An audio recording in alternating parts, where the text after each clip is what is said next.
امریکہ کی جانب سے جنگ بندی کی تجاویز ایران کو موصول ہو گئی ہیں، جن کی ممکنہ میزبانی پاکستان یا ترکیہ کر سکتے ہیں۔ ایک سینئر ایرانی عہدیدار کے مطابق پاکستان نے یہ تجویز ایران تک پہنچائی، جبکہ ترکیہ نے بھی سفارتی رابطوں میں اہم کردار ادا کیا۔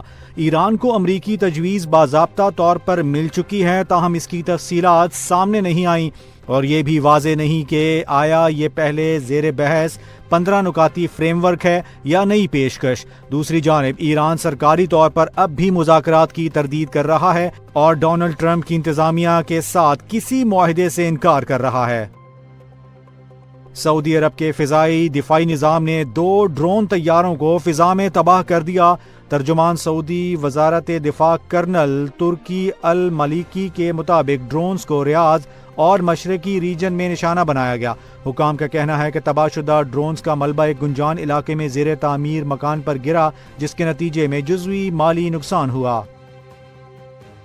ایران کے بحریہ کے کمانڈر شہرام ایرانی نے کہا ہے کہ امریکی طیارہ بردار بحری جہاز USS ابراہم لنکن پر مسلسل نظر رکھی جا رہی ہے۔ انہوں نے خبردار کیا کہ جیسے ہی یہ بیڑا ایرانی میزائلوں کی رینج میں آیا، اسے نشانہ بنایا جا سکتا ہے۔ ایرانی بحریہ کے مطابق ساحل سے داغے گئے کروز میزائلوں کے بعد امریکی بحری جہاز نے اپنی پوزیشن تبدیل کر لی ہے۔ سانحہ گل پلازہ کی تحقیقات کے لیے قائم جوڈیشل کمیشن کے روبرو senior member board of revenue Khalid Haider Shah پیش ہوئے اور ابتدائی ریکارڈ جمع کروایا، جبکہ مکمل دستاویزات کے لیے مہلت طلب کی گئی۔ کمیشن نے گل پلازہ کی اراضی کی قانونی حیثیت، ملکیت، لیز اور تاریخی الاٹمنٹ سے متعلق تفصیلات طلب کرتے ہوئے قیام پاکستان سے قبل کا ریکارڈ بھی مانگ لیا۔ کمیشن نے ہدایت کی ہے کہ تمام متعلقہ معاہدے، نقشے، نوٹیفیکیشنز اور قانونی وضاحتیں 1 اپریل تک جمع کرائی جائیں۔ برطانوی خبر رساں ادارے نے ایران کی سینئر ذرائع کے حوالے سے ایک انتہائی اہم دعویٰ کیا ہے، جس کے مطابق پاکستان نے امریکہ کی جانب سے دی گئی تجاویز باقاعدہ طور پر ایرانی حکام تک پہنچا دی ہیں۔ اس پیش رفت نے پاکستان کو مشرق وسطیٰ میں امن کے لیے ایک کلیدی سفارتی پل کے طور پر عالمی منظرنامے پر نمایاں کر دیا ہے۔ اگرچہ ایرانی ذرائع نے ان تجاویز کی درست تفصیلات تاحال خفیہ رکھی ہیں، لیکن اس عمل نے ممکنہ مذاکرات کی راہ ہموار کر دی ہے۔ خبر رساں ایجنسی کے مطابق اب سب سے بڑا سوال یہ ہے کہ یہ تاریخی مذاکرات کہاں ہوں گے۔ اس حوالے سے 2 ممالک کے نام مضبوط امیدوار کے طور پر سامنے آئے ہیں۔ پاکستان نے خود کو ایک غیر جانبدار اور مؤثر ثالث کے طور پر پیش کیا ہے اور حالیہ دنوں میں امریکی اور ایرانی قیادت کے ساتھ بیک وقت رابطے اس کی اہمیت ظاہر کرتے ہیں۔ ترکیہ روایتی طور پر ایران اور مغرب کے درمیان ایک اہم مقام رہا ہے اور اسے بھی میزبانی کے لیے ایک مضبوط آپشن سمجھا جا رہا ہے۔ پاکستان میں تعینات ایرانی سفیر نے اگرچہ اب تک ان خبروں کی تردید کی ہے کہ امریکہ اور ایران کے درمیان کوئی براہ راست یا بالواسطہ بات چیت ہوئی ہے، لیکن ماہرین اسے سفارتی احتیاط قرار دے رہے ہیں۔ اسی طرح کے حساس مذاکرات عام طور پر ابتدائی مراحل میں خفیہ ہی رکھے جاتے ہیں۔ اسلام آباد کی قانونی اور انتظامی حلقوں میں ایک اہم تبدیلی سامنے آئی ہے، جہاں ایاز شوکت نے ایڈوکیٹ جنرل اسلام آباد کے عہدے سے استعفیٰ دے دیا ہے۔ انہوں نے اپنا باضابطہ استعفیٰ صدر مملکت آصف علی زرداری کو ارسال کر دیا ہے۔ ایاز شوکت کی جانب سے اس استعفے کی بنیادی وجہ ایک نئی حکومتی ذمہ داری بتائی گئی ہے۔ ایاز شوکت نے انکشاف کیا ہے کہ حکومت نے انہیں چیئرمین سوشل میڈیا اتھارٹی مقرر کر دیا ہے، جس کے باعث وہ اب ایڈوکیٹ جنرل کے فرائض سر انجام نہیں دے سکیں گے۔ انہوں نے کہا کہ وہ اپنے دور ملازمت میں انہوں نے ایڈوکیٹ جنرل اسلام آباد کی ذمہ داریاں پوری دیانتداری اور محنت کے ساتھ نبھانے کی بھرپور کوشش کی ہے۔ ایاز شوکت کی بطور چیئرمین سوشل میڈیا اتھارٹی تعیناتی ایسے وقت میں ہوئی ہے جب ملک میں ڈیجیٹل حقوق، سوشل میڈیا قوانین اور پلیٹ فارمز کی ریگولیشن کے حوالے سے کافی بحث جاری ہے۔ ان کے قانونی تجربے کو دیکھتے ہوئے حکومت نے انہیں اس نئی اور حساس اتھارٹی کی سربراہی سونپی ہے۔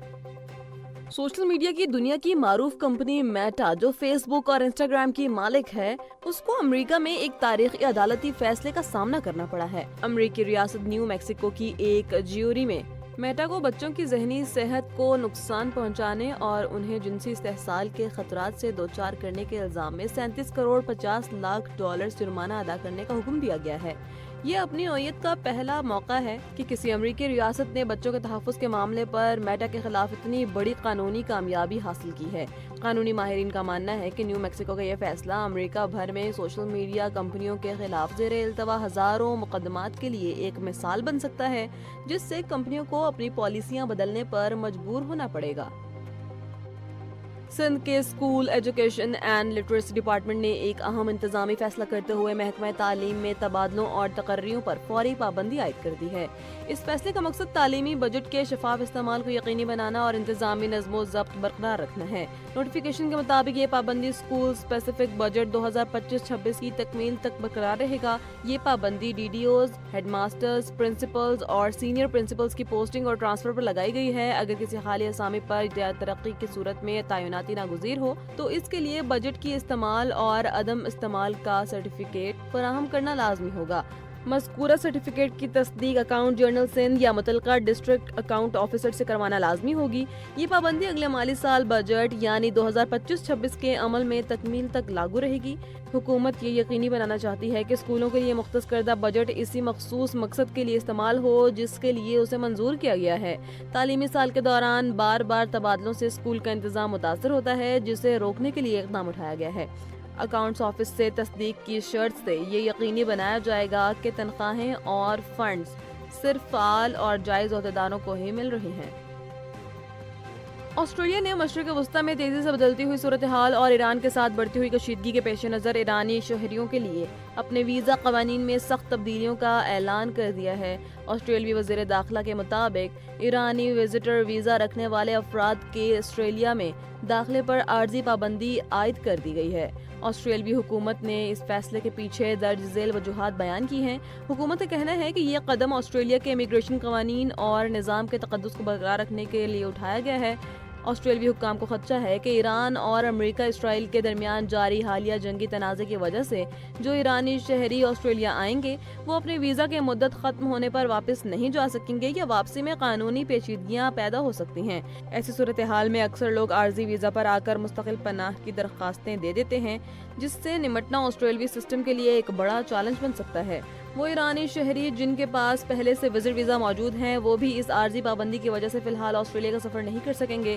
اس فیصلے سے آسٹریلیا اور ایران کے درمیان سفارتی سرد مہری میں مزید اضافہ ہونے کا امکان ہے۔ خدشہ ظاہر کیا جا رہا ہے کہ آسٹریلیا کے اس قدم کے بعد دیگر مغربی ممالک بھی ایرانی شہریوں کے لیے اسی طرح کی پابندی لگا سکتے ہیں۔ ایران اور امریکہ کے درمیان جاری لفظی جنگ اور سفارتی تناؤ ایک نئے موڑ پر آ گیا ہے۔ ایرانی فوج کے خاتم الانبیاء مرکزی ہیڈ کوارٹر نے امریکی صدر ڈونلڈ ٹرمپ کے ان دعووں کو سختی سے مسترد کر دیا ہے کہ امریکہ ایران میں صحیح لوگوں سے مذاکرات کر رہا ہے۔ ایرانی ترجمان نے ٹرمپ کے بیانیے کو ان کے اندرونی اختلافات اور ناکامی کا نتیجہ قرار دیا ہے۔ ایرانی ترجمان نے واضح الفاظ میں امریکہ کو خبردار کیا ہے کہ عالمی مارکیٹ میں تیل کی قیمتیں تب تک مستحکم نہیں ہوں گی جب تک ایران کے خلاف معاندانہ پالیسیاں ختم نہیں کی جاتی۔ پرانا عالمی معاشی نظام اب بحال ہونا ناممکن ہے اگر ایران کو نشانہ بنایا گیا۔ ٹرمپ کے دعوے صرف اپنی عوام کو مطمئن کرنے کے لیے ہیں، جبکہ حقیقت میں کوئی ایرانی نمائندہ ان سے بات نہیں کر رہا۔